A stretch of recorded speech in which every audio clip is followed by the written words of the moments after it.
ఇది Morse code detector. ఇది based on completely ఒక కోడింగ్ లాంగ్వేజ్ టైప్. అంటే సి ఆ వాటిలో కాకుండా ఇన్ జనరల్లో హ్యూమన్స్ యూస్ చేసే కోడ్ లాంగ్వేజ్. ఇది 1830లో శామ్యుయల్ ఎఫ్ మోర్స్ అనే ఆయన ఇంట్రడ్యూస్ చేశారు. ఇది బేసిక్గా టెలికమ్యూనికేషన్స్, టెలిగ్రఫీ మీద ఉంటుంది. సో తను ఫస్ట్ పెట్టినప్పుడు టెలికమ్యూనికేషన్ మీద పెట్టారు కాబట్టి తనని ఫాదర్ ఆఫ్ టెలికమ్యూనికేషన్స్ అని కూడా మనం పిలుస్తాం. సో బేసిక్గా దీన్ని binary codes or sign languages కన్నా ముందు ఇంట్రడ్యూస్ చేశారు.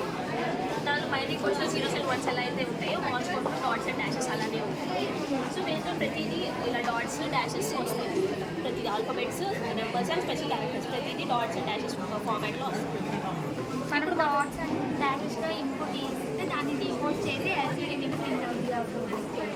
అంటే ఇక్కడ ఇచ్చారు కదా ఎంబీ డబల్ డాష్, మనం long press full button long press చేసి పడుతుంటే అప్పుడు డాష్ తీసుకుంది అని మనకి డీకోడ్ చేసి ఇంగ్లీష్లో ఆల్ఫాబెట్స్ దేని డీకోడ్ చేస్తుంది అంటే మనం ఇచ్చిన dots sign language code language. ఇప్పుడు మనం హాయ్ అనే దాన్ని మనం వేరే వాళ్ళకి చెప్పాలనుకుంటే ఆ హాయ్ అనే వర్డ్ని మనం కోడ్లో ఇంత డాట్స్ అండ్ డాషెస్ అదే రాస్తాము.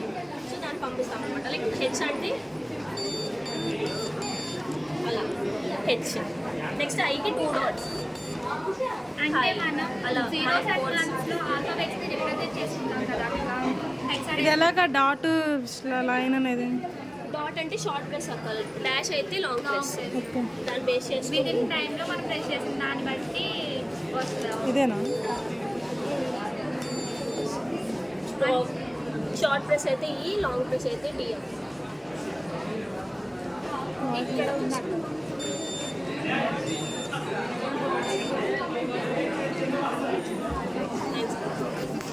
దీనివల్ల అడ్వాంటేజెస్ ఏమైనా ఉన్నాయా?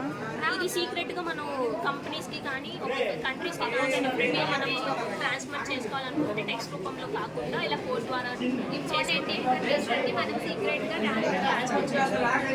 మిలిటరీలో బాగా యూజ్ చేస్తారు దీన్ని. అంటే ఇన్ఫర్మేషన్ లీక్ అవ్వకుండా దీన్ని బాగా యూజ్ చేస్తారు. కంపెనీస్లో సెక్యూరిటీ ఇన్ఫర్మేషన్ వాటి యొక్క లూప్ హోల్స్ అవి దాచిపెట్టుకోవడానికి కోడ్లో పెట్టుకుంటారు కొన్ని కంపెనీస్. అడ్వాంటేజెస్ సీక్రెట్గా పంపిస్తారు సైన్ లాంగ్వేజ్. డిసడ్వాంటేజెస్ ఏంటంటే టైం టేకింగ్ ప్రాసెస్. సో అలా ఉంటుంది. అంటే వితిన్ టైంలోనే ప్రెస్ చేయాలి కనుక అది ఒక డిసడ్వాంటేజ్. దీనికి ఏమేమి యూజ్ చేశారు? దీనికి LCD, Arduino Uno, buzzer, LED ఇవి use button push button use చేస్తాం. పుష్ బటన్లో మనం ఇన్పుట్ ఇస్తే ఎల్సీడీ మీద అవుట్పుట్ వస్తుంది.